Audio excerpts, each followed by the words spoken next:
साथियों नमस्कार, मेरा नाम प्रशांत है और आप देखना शुरू कर चुके हैं the conflict lens TCL। Iran और अमेरिका के बीच में चल रही गहमागहमी से जुड़ी 5 से 7 बड़ी खबरें मैं आज आपको दिखाने जा रहा हूं। इन खबरों में आज आप देख पाएंगे कि कैसे मिडिल ईस्ट के तमाम सारे देशों ने अमेरिका के खिलाफ हल्ला बोल का ऐलान कर दिया है।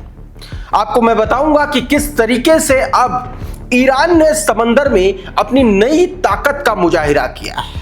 वो कौन सा हथियार है जिससे अमेरिका खौफजदा हो चला है, उसका भी प्रदर्शन ईरान ने किया है। साथ में आपको एक तस्वीर में दिखाऊंगा जिसमें आप साफ तौर पर देख पाएंगे कि कैसे ईरानियन ड्रोन ने समंदर में अमेरिका के होश उड़ा दिए। लगातार 2.5 घंटे तक बताया जा रहा है कि वो ड्रोन अमेरिकी वॉरशिप्स के पास मंडराता रहा और अमेरिका कुछ नहीं कर पाया।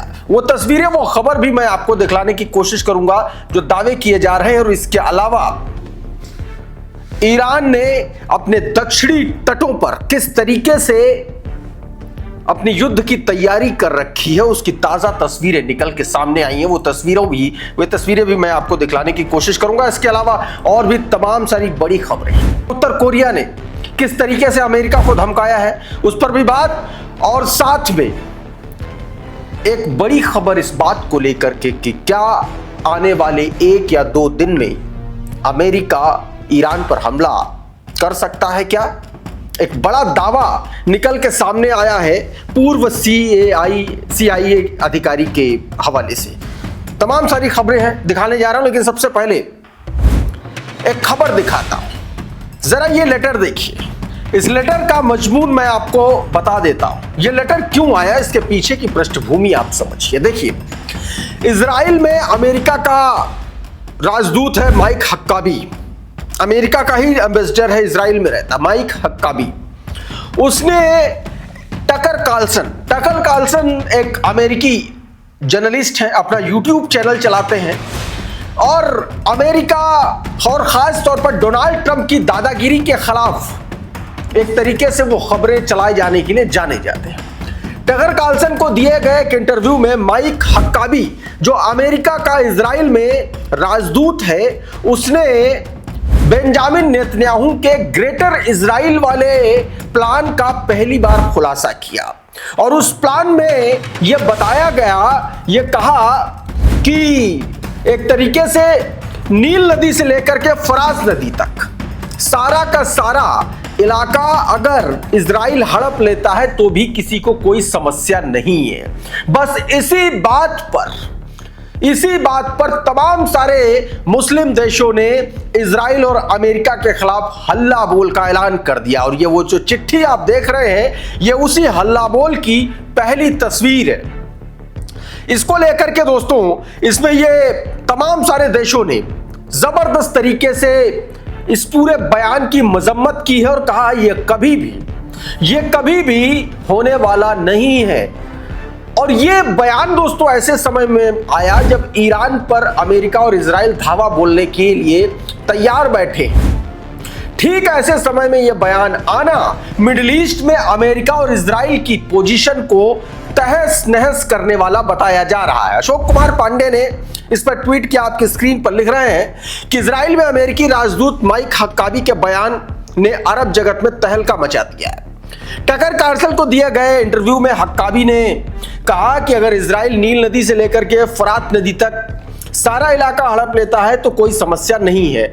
इसका मतलब यह हुआ कि मिस्र, सीरिया, जॉर्डन, लेबनान के साथ साथ तुर्की और सऊदी अरब का भी एक हिस्सा इजराइल हड़पना चाहता है। यानी कि ग्रेटर इजराइल की बात नेतन्याहू तो करता है, लेकिन किसी अमेरिकी राजनयिक द्वारा ऐसा पहली बार कहा गया है। वैसे भी हक्काबी अमेरिकी कम इजरायली ज्यादा लगता है। नतीजा यह है कि पूरे अरब जगत के साथ मुस्लिम देशों ने भी साझा बयान जारी करके इसकी लानत मलानत की और ईरान ने भी उनका समर्थन किया है और हक्काबी सफाइयां देता फिर रहा है। यह बयान ऐसे वक्त में आ रहा है जब अमेरिका की पूरी ताकत मिडिल ईस्ट में, जॉर्डन में उसके तमाम सारे फाइटर जेट्स खड़े हुए हैं, कतर में उसके फाइटर जेट्स खड़े हुए हैं, अलुदैद एयरबेस 19 उसके जो सैन्य अड्डे हैं वो मिडिल ईस्ट में है। और ऐसे में मिडिल ईस्ट को उकसाने वाला ये बयान अमेरिका को अब उल्टा पड़ने जा रहा है। कहा तो ये भी जा रहा है कि जल्दी ही अमेरिका को मिडिल ईस्ट से भगाने की पटकथा भी लिखी जा सकती है। दोस्तों एक और तस्वीर आपको दिखाता हूं, जरा ये वीडियो देखिए। ये ईरान की ताकत से जुड़ा हुआ वीडियो। ये ईरान की वो ताकत है जिसने अमेरिका को एक तरीके से सकते में डाल दिया है। जरा ये वीडियो देखिए। ये ईरानी नौसेना की हैदर स्पीड बोट, ये 110 नॉट्स की तेज रफ्तार से हमला कर सकती है या चल सकती है। ये एंटी शिप क्रूज मिसाइलों से लैस है, जिससे ईरान की समुद्री हमला करने की क्षमता और मजबूत हो जाती है। इसका परीक्षण सीधे तौर पर, इसका टेस्ट, इसकी ताकत को दिखाने का काम किया ईरान ने। और कहा जा रहा है कि ये जो ईरान की ताकत है, जो समंदर में अमेरिका की मौजूदगी है, उसको एक तरीके से चैलेंज के तौर पर दिखाया जा रहा है। एक और तस्वीर आपको दिखाता हूं, जरा ये मैप आपकी स्क्रीन पर है, जरा इसको देखिए, क्योंकि ये और ज्यादा खतरनाक है कि कैसे ईरानी ड्रोन ने अमेरिकियों को छकाया है, ये उसके बारे में बताया गया। देखिए जरा आपकी स्क्रीन पर ये ट्वीट है, इसमें बताया गया कि तेज रफ्तार और ऊंची उड़ान वाला ईरानी ड्रोन निगरानी कर रहे एक तरीके से पर्यवेक्षकों को उसने चौंकाया है। ईरानी ड्रोन ने फारस की खाड़ी यानी कि पर्शियन गल्फ में कम से कम 3.5 घंटे तक मिशन को अंजाम दिया। इस दौरान ड्रोन ने एक तरीके से जबरदस्त तरीके से उसने अपनी रफ्तार दिखाई, गति दिखाई और लोगों को हैरान कर दिया जो एयरक्राफ्ट मूवमेंट को ट्रैक कर रहे थे। ड्रोन की रफ्तार 396 से लेकर के 456 नॉट्स के बीच में रही, जो लगभग 700 किलोमीटर प्रति घंटे के बराबर है। इतनी ऊंचाई और तेज गति से उड़ान भरना सिर्फ दुश्मनों के लिए संदेश नहीं माना जा रहा, बल्कि इसे एक ऐतिहासिक और व्यवहारिक सैन्य कदम और क्षेत्र से पीछे हटने की चेतावनी के रूप में भी देखा जा रहा है। इस ड्रोन, एक तरीके से ड्रोन के प्रदर्शन के जरिए ईरान अमेरिका को यह बताना चाह रहा है कि हमारा एक ड्रोन क्या कर सकता है, आप ये समझ लीजिए। मतलब 700 किलोमीटर प्रति घंटे की रफ्तार एक ईरानी ड्रोन की। आप समझ लीजिए कि यह कितना जबरदस्त तरीके से ईरान ने काम किया है। और इसको बाकायदा तमाम सारे ट्विटर हैंडल्स के द्वारा इस खबर को जो है ट्वीट किया जा रहा है, लिखा जा रहा है। दोस्तों इसमें तमाम सारे लोग ये भी कह रहे हैं कि अगर ये ड्रोन इस तरीके का काम कर रहा है तो अमेरिका की जो मिडिल ईस्ट में, खासतौर पर जो पर्शियन गल्फ में मौजूदगी बताई जा रही है, उस मौजूदगी के लिए एक बड़ी खतरे की घंटी है। और कहा जा रहा है कि इससे अमेरिका को चौकन्ना भी रहना चाहिए। इस बीच एक और देखिए, स्ट्रेट ऑफ हॉर्मुज में जो नेवल अभ्यास चल रहा है उसकी तस्वीरें देखिए जरा। ये आपकी स्क्रीन पर वीडियो देखिए। इस वीडियो में दरअसल ये बताया जाने की कोशिश है कि किस तरीके से ईरान की IRGC नेवी ने हॉर्मुज, स्ट्रेट ऑफ हॉर्मुज में अपनी एंटी एयर मिसाइल का लॉन्च किया। ये उसी की तस्वीरें हैं, ये ईरान ने लॉन्च किया था हॉर्मुज में। देखिए जरा।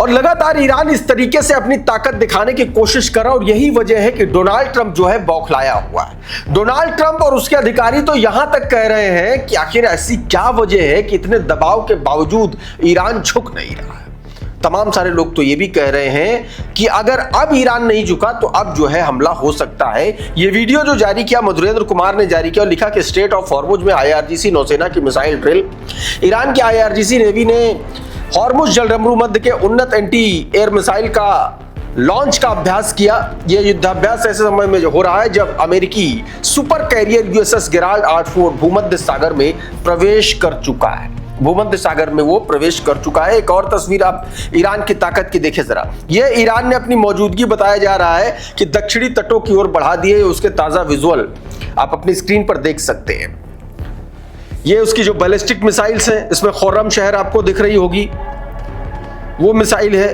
और तमाम सारे उसके जो हथियार हैं वो उसके ईरान के दक्षिण की तरफ जो है उधर भेजे जा रहे हैं, ऐसी खबरें निकल के सामने आ रही हैं। वसीम जैदी लिख रही हैं, ईरान ने अपने तटों और इराक के पास बैलिस्टिक मिसाइल लॉन्चर जो है वो तैनात कर दिए हैं। इस कदम से क्षेत्र में मौजूद अमेरिकी सैन्य ठिकाने और जहाज हमले की जद में आ सकते हैं, ये बात कही गई।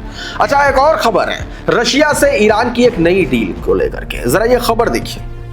बताया जा रहा है कि फाइनेंशियल टाइम्स की ये खबर है, उसके हवाले से खबर बताई गई कि ईरान ने दिसंबर में ही रूस के साथ एक गुप्त रूप से 500 मिलियन पाउंड का एक तरीके से समझौता किया।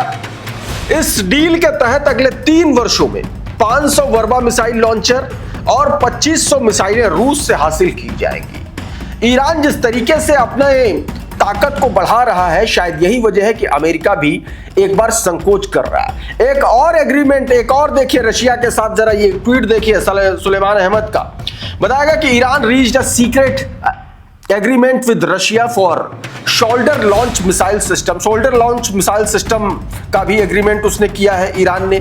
ये भी अपने आप में बड़ी बात। देखिए, एक तरफ अमेरिका ईरान को धमका रहा है और दूसरी तरफ ईरान जो है वो अपनी ताकत बढ़ा रहा है। सूत्र बता रहा है कि ईरान ने रूस के साथ गुप्त रूप से 500 मिलियन का एक तरीके से समझौता किया, जिसके तहत हजारों उन्नत जो है कंधे पर धारण करने वाली मिसाइलें हासिल करेगा। यानी कि वो मिसाइलें जो सीधे तौर पर उसके सैनिक जो आर्मी है उसकी वो भी इस्तेमाल कर सकती है।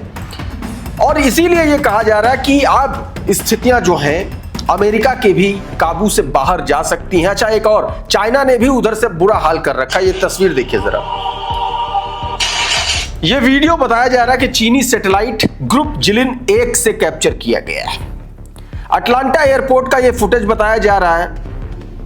दुनिया के किसी भी हिस्से को ट्रैक करने और मॉनिटर करने की चीन की कैपेबिलिटी को ये वीडियो दर्शाता है, ये ताकत दिखाती है। कुछ रिपोर्ट्स में यह भी दावा किया जा रहा है कि चीन जो है मिडिल ईस्ट में उड़ रहे अमेरिकी मिलिट्री विमानों का पूरा डेटा ईरान के साथ शेयर कर रहा है इसी तकनीक के माध्यम से। और ये वही वीडियो है दोस्तों। उमाशंकर सिंह ने ये वीडियो ट्वीट करते हुए इसके बारे में जानकारी दी। इधर दक्षिण कोरिया की तरफ से अमेरिका को जबरदस्त तरीके से धमकी दी गई। उत्तर कोरिया का जो लीडर है किम जोंग उन, उसने सीधे तौर पर अपनी स्पीच में कहा कि उसका जो परमाणु परीक्षण है वो शांतिपूर्ण उद्देश्यों के लिए है, लेकिन अगर कोई उसको चुनौती देगा, अगर कोई वेनेजुएला समझने की कोशिश करेगा तो उसको ये समझना चाहिए कि वो आग से खेल रहा है। ये बात सीधे तौर पर किम जोंग उन ने कही है। आधार एक और खबर आई है, खबर है पूर्व CIA अधिकारी के हवाले से, जिसमें यह बताया गया है कि आने वाले 1-2 दिन में हमला हो सकता है। बीते दिन की यह खबर है। इसमें अमरीश मिश्रा ने इस खबर को अपने ट्विटर हैंडल पर लिखा, आपकी स्क्रीन पर यह ट्वीट है। बताया गया कि पूर्व CIA अधिकारी और विसल ब्लोअर जॉन क्रिक किरियाको का कहना है कि ट्रंप ने अपना मन बना लिया। अमेरिका मंगलवार को ईरान पर हमला करेगा, सोमवार या मंगलवार को हमला करेगा। ट्रंप के मंत्रिमंडल में JD वैंस, तुलसी गैबार्ड युद्ध विरोधी गुट का हिस्सा है। वही मार्को रूबियो, पीट हेगसेथ और ज्वाइंट चीफ ऑफ स्टाफ युद्ध समर्थक है। यह बड़ा उलटफेर है क्योंकि 2003 के इराक युद्ध के दौरान ज्वाइंट चीफ ऑफ स्टाफ युद्ध विरोधी रुख अपनाए हुए थे, लेकिन इस बार समर्थन में है। पदभार संभालने के बाद ट्रंप ने एक चालाकी भरा कदम उठाया। उसने उन ज्वाइंट चीफ ऑफ स्टाफ को बदल दिया जो धीरे धीरे उच्च पदों तक पहुंचे थे। ज्वाइंट चीफ ऑफ स्टाफ के वर्तमान अध्यक्ष जनरल डैन कैन ट्रंप द्वारा नियुक्त किए गए हैं। उन्हें 11 अप्रैल 2025 को पदभार संभाला था, यानी कि ट्रंप के ही पिट्ठू हैं। और इसीलिए यह कहा जा रहा है कि ट्रंप ने ईरान पर हमले का पूरा मन जो है वो बना लिया है। लेकिन बना तो लिया। विटकॉफ ने टकर कार्लसन को एक इंटरव्यू दिया, उसमें विटकॉफ यह कहते हुए नजर आ रहे हैं कि ईरान पर भारी सैन्य दबाव के बावजूद ईरान जो है आत्मसमर्पण नहीं करवा पा रहे हैं ट्रंप, जिसकी वजह से ट्रंप जो है वो काफी फ्रस्ट्रेटेड और निराश है, ये बात कही जा रही है। इस वीडियो में बहरहाल इतना ही। बहुत बहुत शुक्रिया, बहुत बहुत धन्यवाद। आप जुड़े रहिए द कॉन्फ्लिक्ट लेंस TCL के साथ। नमस्कार।